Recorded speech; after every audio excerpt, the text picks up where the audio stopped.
인생을 살아가다 보면 예기치 않던 어려움이나 감당기 힘든 위기를 당할 때가 있습니다. 그때는 누구의 마음속에나 두려움이 찾아오게 돼 있습니다. 근데 갑자기 파산을 당하게 된다면 생활에 대한 두려움을 느끼지 않겠습니까? 어느 날 의사에게서 중병을 선고받았다면 생명에 대한 두려움을 느끼지 않겠습니까? 가족관계가 깨어지고 가정의 위기가 찾아오면 상처나 버림받음에 대한 두려움을 느낄 것입니다.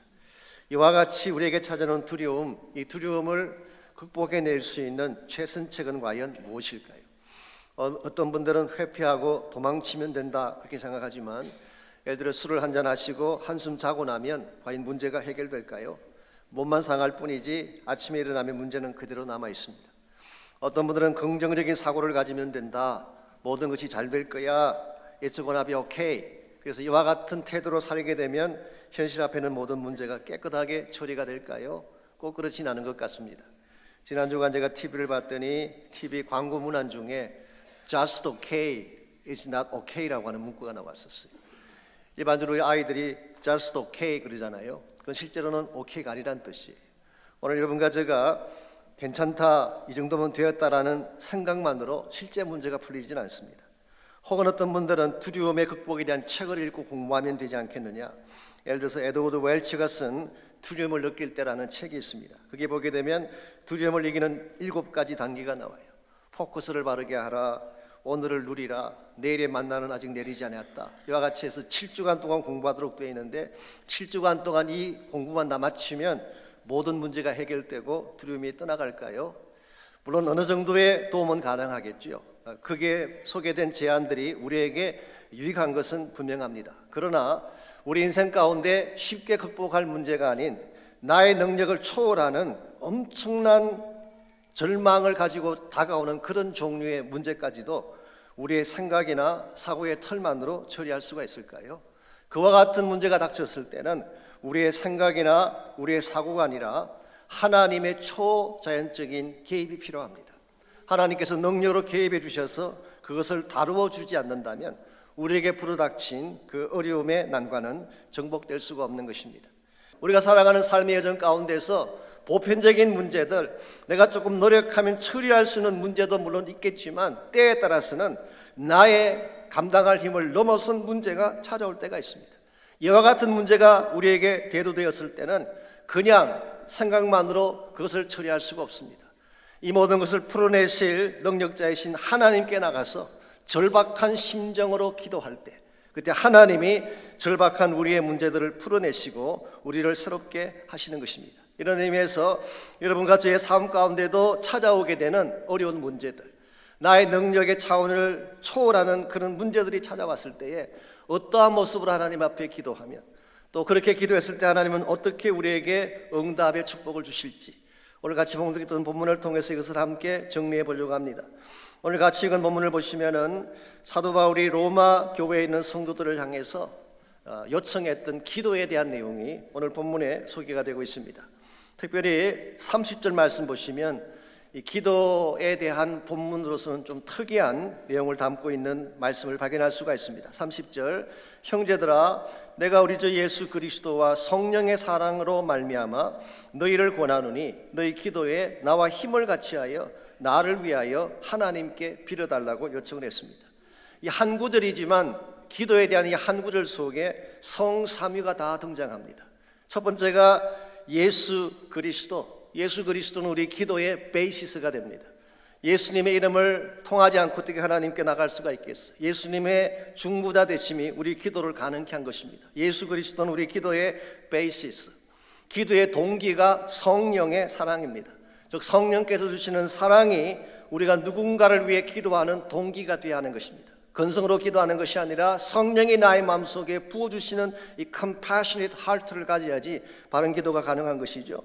세 번째로 기도의 대상을 소개합니다. 하나님께라고 했어요. 하나님은 응답을 주시는 우리 기도의 주체가 되시고 능력의 원천이 되시는 분이죠.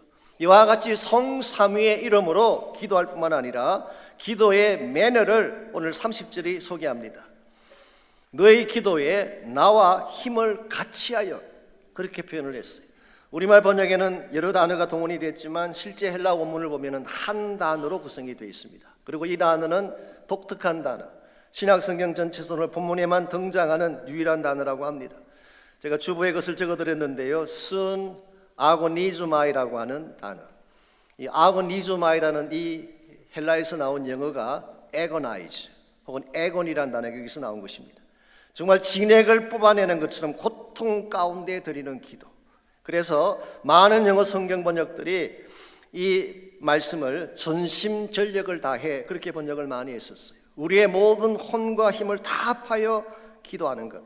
혹은 어떤 번역에서는 agonizing prayer, 우리의 진액을 쏟아붓는, 뽑아드리는 이와 같은 기도라고 번역을 했습니다. 찰스 스펄전 목사님은 이것을 겟세마네 동산에서 예수님께서 하신 기도와 유사한 것이라고 표현을 했어요. 여러분, 예수님께서 십자가 지시기 바로 전날 밤 겟세마네 동산에서 기도를 하셨죠. 어떻게 기도하셨나요? 조용하게 기도하셨나요? 큐티하셨나요? 아닙니다. 땀방울이 핏방울처럼 변하도록 전심을 다 쏟아 기도하셨어요. 진액을 뽑아서 기도하신 것입니다. 왜 예수님께서 이와 같이 진액을 뽑아서 agonizing prayer를 하나님께 드리셨을까요? 바로 주님 앞에 십자가가 기다리고 있었기 때문에. 십자가라고 하는 것은 우리가 생각하는 것보다 훨씬 더 두렵고 고통스러운 사건이에요.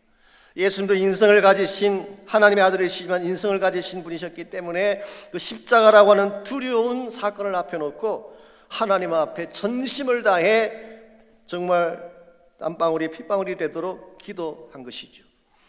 오늘 본문에 등장하는 사도 바울도 이와 같은 심정으로 기도할 것을 요청하고 있어요. 지금까지 바울이 여러 교회에 편지를 하면서 많은 기도 요청을 했지만 이런 차원의 기도 요청은 없었습니다. 전례가 없는 기도의 요청. 왜 바울은 이와 같이 심각한 전심을 다한 기도를 부탁을 했을까요? 그것은 여러분이 로마서를 기록하게 된 정황을 생각하면 쉽게 이해할 수가 있습니다. 제가 첫 시간에 잠깐 소개해드린 것처럼 로마서라는 이 서신은 사도 바울이 예루살렘으로 올라가기 직전에 쓴 편지입니다. 더 정확하게 말씀드리면 3차에 걸친 선교행을 마치고 에베소 사역을 마친 후에 예루살렘으로 올라가기 직전인 AD 56년, 57년 겨울을 보내는 동안에 고린도 지방에서 기록한 성경이 오늘 우리가 읽고 있는 로마서가 된 것입니다. 그러므로 로마서를 기록할 때 바울의 일정은 이제 곧 예루살렘으로 올라가야 되는 일정을 앞두고 기록을 했어요. 여러분, 사도 바울이 예루살렘으로 간다고 하는 것은 호랑이 굴로 들어간 것과 똑같은 것입니다. 성경에 보게 되면 예루살렘에는 사도 바울을 적대시하는, 사도 바울을 죽이기 위해 정오심을 가지고 기다리는 많은 유대인들이 기다리고 있었어요. 그러므로 바울이 지금 예루살렘에 올라간다고 하는 것은 올라가는 즉시 죽임도 당할 수 있고 처형당할 수도 있는 굉장히 두렵고 어려운 상황을 앞둔 것입니다. 이런 상황 앞에서 아무리 사도 바울이지만 바울의 마음속에도 떨칠 수 없는 두려움이 찾아왔기 때문에 본인도 기도하지만 로마에 있는 성도들에게 기도 요청을 한 것입니다. 여러분과 저의 인생 가운데도 이런 케이스가 찾아올 때가 있어요. 평범하게 기도하는 케이스가 아니라 전심을 다해 부르짖지 않으면 안 되는 기도의 케이스. 저희 가정에도 저희 둘째가 아팠을 때 아마 여러분 가운데 기억하시는 분들 많이 기억하실 것입니다. 시름시름 앓기 시작할 때 몸이 꼬챙이같이 말라가고 밤마다 잠을 자지 못해 신음을 하고 학교도 스탑을 하고 집에 머물러야 했을 때 그때 우리 집사람이 어떻게 기도했을 것 같아요? 평범하게 기도했을까요? 밤마다 울며 기도하는 걸 보았어요. 정말 그 말라 비틀어진 딸을 가슴에 안고 울며 기도하는 걸 보았어요. 저도 그렇게 기도하지 않았겠습니까? 그때 많은 성도님들이 함께 기도에 동참해 주셨어요. 어떤 사건들은 우리가 조용하게 점잖게 기도할 수도 있지만 어떤 케이스는 전심을 다해 기도해야 될 케이스가 있습니다. 이와 같은 기도를 드릴 때에 하나님은 이 절박한 심정으로 드리는 기도에 반드시 응답을 해주시고 인간 힘으로 풀 수 없는 문제를 하나님의 기가 막힌 방법으로 해결해 주셔서 우리를 다시 일어서게 하시는 것입니다. 이런 의미에서 여러분의 삶 가운데도 혹시라도 절박한 상황 가운데 처한 분이 계신다면, 하나님이 계획에 돕지 아니하면 회복할 수 없는 어려움 가운데 처한 분이 혹시 계신다면, 오늘 본문에 등장하고 있는 이 바울의 심정을 가진 기도, 이 agonizing prayer, 전심을 다쏟는 기도를 드릴 수 있기를 바랍니다. 이와 같은 기도를 하나님께 드리면 하나님은 어떤 응답을 우리에게 주실까요? 오늘 본문에 보시면 사도 바울이 세 가지 기도 제목을 오늘 본문에 나열하고 있는데요, 이 세 가지 기도 제목과 이것이 어떻게 응답받았는지를 하나씩 정리해 보면 우리가 하나님 앞에 기도하면 어떤 역사가 나타날 줄을 깨달을 수가 있습니다. 첫 번째로 우리가 절박한 기도를 드리면 건져내심의 축복을 하나님이 주십니다. Deliverance, 우리의 모든 문제와 다침으로부터 건져내 주시는 축복. 31절을 보시면 사도 바울이 부탁한 첫 번째 기도가 이렇게 소개되어 있습니다.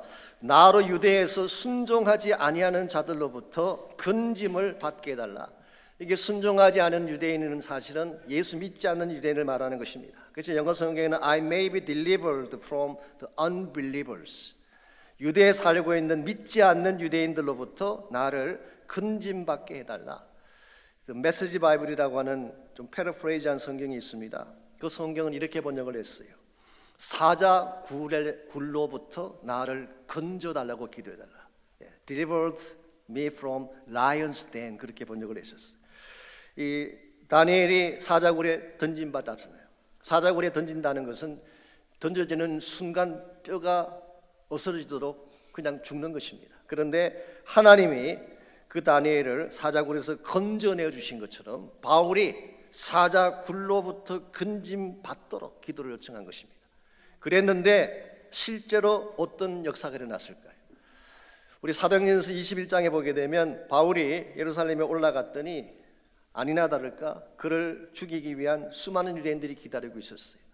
그가 예루살렘에 올라간 지 일주일도 채 지나지 않았을 때 유대인들 무리에게 체포를 당합니다. 특별히 그 사람들을 충동해서 폭도들처럼 폭동을 일으켰기 때문에 바울은 성문에서 붙잡히게 되고 이 바울을 끌고 나가서 돌로 쳐서 죽이려고 했습니다. 그냥 두면 바울은 거기서 끝나는 거예요. 그런데 사도행전 21장 31절에 보면 재미있는 표현이 나옵니다. 그들이 그를 죽이려 할 때에, 즉 폭도들이 사도 바울을 죽이려고 하는 바로 그 순간에 하나님이 로마 군인인 천부장을 보내셨어요. 천부장으로 하여금 군대를 보내게 해서 이 죽이려는 바울을 폭도들에게서 건져낸 것입니다. 이건 참 아이러니한 사건이 아닐 수가 없습니다. 로마 군인은 바울과 아무런 친분이 없는 관계예요. 바울을 만나본 적도 없고 바울을 모르는 사람이에요. 더구나 엄격하게 말하자면 로마는 그 당시 유대 나라나 기독교에 대해서 적대 국가 아니겠습니까? 적군의 군사예요. 그런 천부장이 군대를 보내서 폭도들로부터 바울을 건져내어서 이 성전 바로 옆에 안토니오라는 로마 진영이 있습니다. 요새조 일종의, 그게 항상 천부장이 기거하면서 예루살렘 안에 폭동이 일어나면 진압하는 그런 일을 해왔죠. 그래서 그 바울을 요새 안으로 체포해서 끌고 들어간 것입니다. 얼핏 보게 되면 바울이 로마 군인에게 잡힌 것처럼 느껴지지만 이것만큼 바울을 보호할 수 있는 좋은 길이 없었어요. 로마 군인들이 바울을 붙드니까 폭도들이 바울을 건드릴 수가 없어요. 그래서 하나님께서는 바울이 죽임당하기 직전에 기가 막힌 타이밍에 로마 군인들을 보내서 이 바울을 요새 안으로 들어가게 함으로 바울을 보호해 주셨어요. 여기서 끝나지 아니하고 사도행전 23장에 보면 아까 말씀을 잠깐 드린 것처럼 40명의 결사대가 바울을 암살하려고 기다리고 있었어요. 그래서 유대 지도부에서 바울을 안토니오 영내에서 끄집어내기 위해서 일부러 이런 일을 만들었습니다. 바울에게 좀 신문할 질문이 있다, 그러니까 공회로 출석을 해다오, 그렇게 요청을 했습니다. 만일 그때에 로마 군인 몇 명이 호위하는 가운데 바울을 데리고 나왔더라면 바울은 거기서 죽을 뻔했었어요. 이 40명의 결사대는 보통 사람들이 아닙니다. 전문가들이에요. 이 암살을 하기 위해서 전문적인 훈련을 받은 사람들이기 때문에 군사 몇 명을 보냈다면 이건 군인도 다 죽고 바울도 죽는 것입니다. 그때 하나님께서는 바울의 생지를 통해서, 이 생지는 예루살렘에 바울의 누님이 살고 계셨는데 그 누님의 아들을 말합니다. 그 바울의 생질이 이 사실을 알고 천부장에게 이 사실을 알렸더니 이 천부장이 어떤 조치를 취했는지 아십니까? 사도행전 21장 23절 이하에 보게 되면 이렇게 했어요. 밤 제3시에, 즉 밤 9시를 말합니다. 보병 200명과 기병 70명과 창병 200명을 보냈어요. 로마 군사, 창을 들고 말을 탄, 그리고 보병 200명을 포함해서 470명의 군대를 사도 바울 한 명을 보호하기 위해서 파견을 한 것입니다. 그리고 470명이 보호하는 가운데에 이 사도 바울을 가이사라까지 안내하게 되고, 가이사라에 있는 감옥 속에 집어넣어서 바울을 2년 동안 살도록 했어요. 이게 하나님께서 준비하신 가장 안전한 방법이었어요. 이 가이사라 감옥에 들어가 있는 동안에는 어떤 유대인도 이 바울을 해칠 수가 없어요. 로마 영내이고 로마 군인들이 지키고 있기 때문에. 여러분, 죄수의 신분이기 때문에 조금 그렇긴 하지만 이곳만큼 편한 곳이 없어요. 끼니마다 밥 갖다 주지, 보초서 주지, 유대인 길사대 못 들어오도록 조용히 앉아서 성경 볼 수 있도록 공간 마련해 주지. 누가 이와 같은 모든 것들을 준비하신 것일까요? 기도했을 때 하나님이 준비하신 것입니다. 여러분과 저의 삶도 마찬가지입니다. 우리가 무슨 위기를 당하든지 하나님께 전심을 다해 부르짖으면 생각지 않는 사람을 통해 생각지 않는 방법으로 기가 막힌 타이밍에 여러분과 저를 건져주십니다. 이게 우리 기도의 능력이에요. 우리 인간은 그렇게 하지 못합니다. 세상은 우리를 그렇게 보호하지 못해요. 여러분이 정말 다급한 일이 있어서 하나님 앞에 9-11을 걸게 되면 하나님 반드시 응답하십니다. 그리고 반드시 달려오셔서 가장 필요로 한 때에 적합한 방법으로 여러분을 건져주실 줄 믿습니다. 왜냐하면 하나님은 여러분을 사랑하시는 아버지이기 때문에, 세상에 누구보다 가장 존귀한 존재가 여러분이기 때문에 여러분의 위기를 절대로 외면하지 아니하시고, 여러분이 위기당하고 아파할 때에 여러분을 놓치지 않습니다. 이런 면에서 우리가 하나님 앞에 전심을 다해 기도하면 1차적으로 하나님은 우리를 건져내 주세요. deliverance. 두 번째로 우리가 기도할 때 주어지는 축복이 관계성의 축복입니다. 우리 관계가 회복되고 받아들여지는 축복, blessing of acceptance, 이 받아들여지는 축복을 주십니다. 31절 계속 보시면은 사도 바울이 구했던 두 번째 기도 제목이 기록이 되어 있습니다. 또 예루살렘에 대하여 내가 섬기는 일을 성도들이 받을 만하게 하고, 예루살렘에 대하여 내가 섬기는 일이 구체적으로 뭘 말하는 것일까요? 지난주에 잠깐 소개해드렸던 이방교회가 모았던 헌금을 말하는 것입니다. 사도 바울은 여러 지역을 다니면서 교회들을 개척해 세우고 3차 거쳐 선교행을 다니면서 이방교회 성도들이 내는 헌금을 모았어요. 예루살렘 교회에 전달하기 위해서.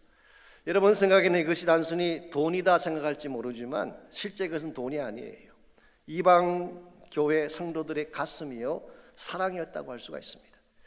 바울은 이 헌금을 예루살렘 교회에 전달함으로써 그동안 서먹서먹했던 이방교회와 예루살렘 교회가 하나가 되고, 그동안의 갈등이나 오해가 있었다면 이 모든 것이 다 풀어져서 예루살렘 교회가 이방교회가 하나가 되기를 원했던 간절한 마음이 있었기 때문에 이 연못돈을 갖고 예루살렘으로 올라가기를 원했던 것이죠. 그런데 만일의 경우에 그 예루살렘 교회 성도들이 이와 같은 이방인들의 가슴이 담긴 정성을 리젝트한다면 어떤 일이 벌어질까요?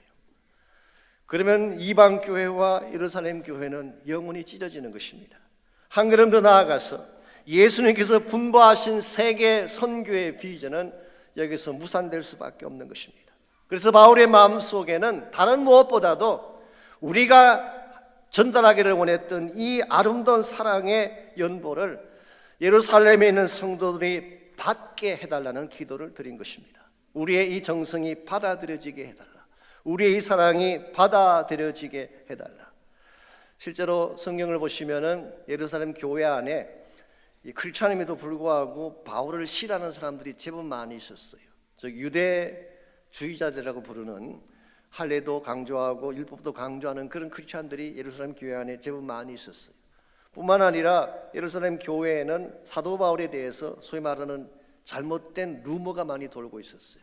요즘 시로 표현하면 페이크 뉴스, 가짜 뉴스가 많이 돌아다니고 있었어요. 그러므로 예루살렘 교회 안에 있는 유대주의자들이나 이와 같은 루머에 젖은 사람들이 만일 선동을 해서 반대하게 된다면 maybe 바울의 정성이나 이방 교회의 정성이 리젝트 될 수도 있었어요. 바울은 이 사실을 잘 알기 때문에 기도를 요청한 것입니다. 어떻게 하든 이 당신들이 기도해 줘서 우리의 정성이 accept 되게 해 주십시오. 그랬는데 이 정성이 실제로 accept 되었을까요? 안 됐을까요? 사도행전 21장 17절에서 20절에 보면은 이렇게 기록이 되어 있습니다. 바울의 일행이 예루살렘에 도착을 하니까 형제들이 우리를 기꺼이 영접하거늘, 영어성인 gladly welcomed, 기꺼이 영접해 주었어요. 바울이 문안 인사를 한 후에 그 지도자들과 유대교회 중심에 있는 사람들에게 그동안 다녔던 선교보고를 다 드렸어요. 3차에 걸쳐 선교보고를 다 드렸어요. 그랬더니 그들이 그 말을 듣고 하나님께 영광을 돌렸다고 성경 기록합니다. 다른 말로 표현하면 사도 바울이 지난 날에 모든 선교를 억셉트했을 뿐만 아니라 사도 바울과 이방인들의 따뜻한 사랑을 그들이 받아준 것입니다. 그 결과 막혔던 장벽이 허물어지고 복음 안에서 하나가 되게 하는 역사, 이걸 누가 이루신 것일까요? 기도했을 때 하나님이 이루신 것입니다. 우리가 인생을 살아가면서 가장 힘든 게 뭔지 아세요? 이 관계성에 대한 문제가 가장 힘듭니다. 대부분의 상처는 여기서 시작되는 것입니다. 가정의 위기도 가만히 보면 물질이나 환경에 대한 것이 이슈가 아니에요. 이 관계성에 금이 가면 모든 게 다 깨지는 것입니다. 여러분이나 저나 사실 이 문제가 이 부분에 대해서 좀 서툰 면들이 많이 있어요. 우리 모두는 연약한 존재이기 때문에, 그래서 본의 아니게 상처를 주기도 하고 상처를 받기도 하는 이런 본성이 우리에게 다 있기 때문에 우리의 힘만으로는 관계성을 건강하게 만들 수가 없습니다. 그래서 우리가 자주 하는 말 중에 이 화가들, 그림 그리시는 분들이 가장 싫어하는 그림이 인물화라고 하잖아요. 이 정물화, 사과를 그린다든가 나무나 꽃이나 돌을 그리는 것은 어떻게 그리든 말이 없어요. 그냥 그려놓은 그대로 끝나는 것입니다. 근데 사람은 말이 많아요. 인물화를 그려놓으면은 아무리 잘 그려도 잘 나왔니 못 나왔니, 코가 조금 더 살아야 되는데 낮았다느니, 눈이 실눈 같다는 둥, 단추구멍은 돼야 될 텐데 이런 식의 그 평가들이 나와요. 그래서 이 인물화 그리는 것이 가장 힘들대요.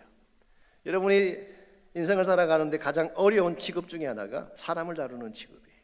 그래서 우리 교회 생활이나 가정 생활이나 모든 것이 릴레이션십에서 시작되고 이것을 통해 우리 삶이 이루어지기 때문에 관계성을 건강하게 하는 것 참 중요한 것입니다. 그런데 우리 연약함이나 우리의 실수도 불구하고 이 관계성이 아름다워지려면 뭐가 필요하다는 것입니까? 기도가 필요하다. 기도하면 풀리는 것입니다. 오늘 우리 인간관계에서 여러 가지 많은 문제가 어려움이 생겼을 때에 우리가 할 수 있는 최선의 해법은 기도하는 것입니다. 이와 같이 우리가 기도하면 하나님은 우리를 위기 가운데서 건져내어 주시고, 우리가 기도하면 모든 관계를 회복시켜 주실 뿐만 아니라 또 한 가지 축복이 약속되어 있습니다. 새로운 활력을 허락해 주십니다. Refreshment, 재충전의 복을 우리에게 주시는 것입니다. 32절을 보시면은 바울이 요청했던 세 번째 기도 제목이 이렇게 기록이 되어 있습니다. 나로 하나님의 뜻을 따라 기쁨으로 너희에게 나아가 너희와 함께 편히 쉬게 하라. 나로 하여금 기쁜 마음으로 너희에게 나아갈 뿐만 아니라 너희와 함께 편히 쉬게 하라. 우리말 번역에는 쉼이라고 번역을 했지만 많은 영어 성경은 be refreshed, 생기를 얻게 한다, 활력을 얻게 한다, 혹은 재충전을 받게 한다, 그렇게 번역을 했어요. 오늘 사도 바울이 로마를 방문하고 싶고 방문한 결과 누리고 싶었던 축복이 이런 것이었어요. 로마 교회에 방문해서 로마에 머무는 동안에 그동안 모든 탈진했던 에너지가 다시 회복되어지고 재충전받아서 또 하나님의 새 사역을 하고 싶은 마음, 이게 바울의 마음에 품었던 생각이고 그것을 위해 기도를 요청한 것입니다. 자, 그랬는데 실제로 그렇게 됐을까요? 여러분이 사도행전 28장을 보면 바울이 로마에 도착할 때 로마 교회 성도들이 마중을 나왔어요. 트레이스 타브레라고 하는 곳으로 나왔는데 이것은 매입 아마 지명인 것 같습니다. 세계 여관이라는 그런 뜻을 가진 지명으로 마중을 나왔어요. 뿐만 아니라 사도 바울이 로마 감옥에 갇혔는데도 불구하고 사도행전 28장에 의하면 비교적 자유롭게 사람들과 왕래하는 것이 허락이 됐어요. 왜 감옥에 갇혔는데 이런 특권이 주어졌을까요? 그것은 바울이 왜 로마 감옥으로 왔는지를 알면 금방 이해할 수가 있어요. 바울이 무슨 형사 법을 어겨서, 형벌을 어겨서 잡혀온 케이스라면 이 감옥에 가지 않습니다. 그런데 바울은 왜 로마로 왔나요? 바울은 로마 시민권자였습니다. 로마 시민권자로서 가이사에게 호소를 했어요. 어필했습니다. 그 당시 로마법에 의하면은 로마 시민권자가 황제에게 직접 어필을 하면 반드시 황제가 다뤄주게 돼 있어요. 그래서 이런 차원에서 잡혀온 사람들은 재판을 할 때까지 한 곳에 가둬놓는 것입니다. 그러면 바울이 갇혔던 감옥이 그런 곳이에요. 그러다 보니까 바울은 주변에 늘 만나는 사람들이 시위대 사람들이었어요. 시위대라고 하는 것은 황제를 옆에서 모시는 그 황실의 그 최측근을 말합니다. 친위대를 말하는 것이죠. 그래서 그 사람들에게 복음을 전할 기회를 갖지 않았습니까? 그리고 바울은 자기 거처에 머물면서 사람들을 만나기도 하고 방문자들을 만나서 토론도 하기도 하고 또 복음을 전하기도 하고 그렇게 했었어요. 사실은 이때야말로 바울이 지난 수십 년 동안 바쁘게 달려왔던 이 바울이 정말 쉬지 않고 교회 개척하고 선교하고 이방 지역을 수시 다니면서 달려왔던 이 바울이 비로소 안식할 수 있는 시간이 주어진 것입니다. 그럼 비록 감옥에 죄수로 갇히긴 했지만은 그 감옥 안에서 오네시모 같은 사람에게 복음도 전하고 또 감옥을 찾아오는 방문자들과 함께 토론도 하고 그리고 무엇보다도 그런 감옥에 있는 동안에 조용히 말씀을 묵상하면서 글을 쓸 수 있는 기회가 있었어요. 그래서 그는 로마 감옥에 갇혀 있는 동안에 4권의 유명한 성경을 집필했어요. 이것을 감옥에서 기록한 책이기 때문에 우리가 옥중서신, 프리즌 이피슬스라고 부르고 에베소서, 빌립보서, 골로새서, 빌레몬서 이 4권을 그때 집필하게 된 것입니다. 그야말로 바울은 로마에 가서 감옥에 들어갔지만 그 시간에야말로 재충전과 새로운 활력을 회복할 수 있는 기회가 된 것입니다. 여러분과 제 삶에도 이런 활력이 필요해요. 이민생활을 살아가다 보면 지칠 때가 있지 않습니까? 너무 열심히 진을 뽑아 일을 하다 보면 탈진할 때가 있지 않겠습니까? 그때 필요한 것이 하나님이 채워주시는 새로운 능력이에요.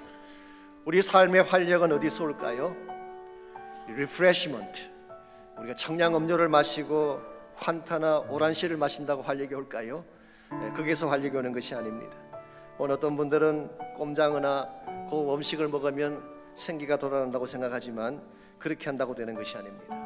그리스도 안에서 예수님을 깊이 만날 때에 그때 주님이 우리 가슴 속에 부어주시는 생수가 참으로 시들었던 나의 영혼을 살아나게 하고 나의 육체에 힘을 다하여서 다시 일어나게 하는 것입니다. 이런 면에서 여러분에게 정말 필요한 리프레시먼트, 여러분을 새롭게 일어서게 하는 새 활력의 원천은 예수 그리스도 안에 있습니다. 기도할 때에 주님이 여러분에게 부어주시는 축복의 능력인 것입니다.